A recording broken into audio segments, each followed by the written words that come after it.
Le concert du couronnement du 7 mai prochain s'annonce éclectique. Aux côtés de Lionel Richie, Katy Perry, ou encore Take That, quelques invités un peu spéciaux ont répondu présents à l'appel de Charles III. À l'image de ce qui avait été fait pour le grand concert organisé pour le jubilé de platine de la reine d'Angleterre, des petits sketchs vidéo ont été tournés en prévision du grand événement. Le site The Express annonce que 2 invités de choix ont été missionnés pour les tournages, Tom Cruise et Winnie l'ourson.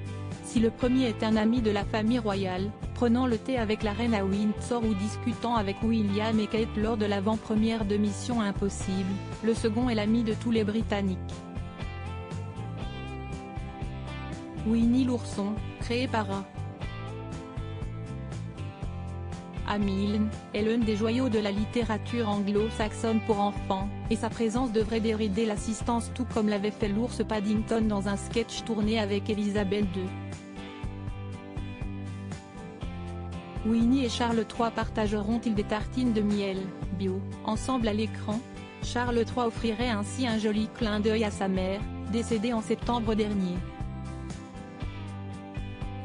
Charles III, roi dandy, l'homme le mieux habillé du monde. Emmanuel et Brigitte Macron savent où ils seront assis dans l'abbaye. Le dirigeant français devrait se rendre au bras de son épouse, Brigitte Macron, en l'abbaye de Westminster, à Londres, pour célébrer cette journée historique.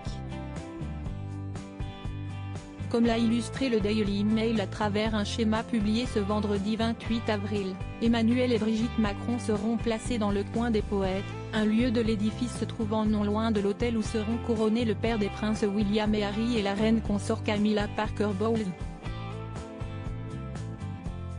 Situé dans le transept sud de l'abbaye, cet emplacement a été nommé de la sorte car nombre de plumes britanniques y ont leur dernière demeure, à l'image de Geoffrey Chaucer ou encore de Charles Dickens.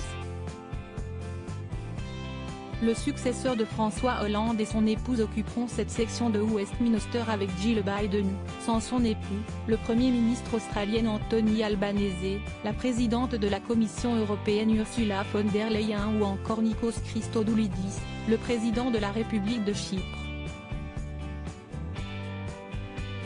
Crédit photo, agence.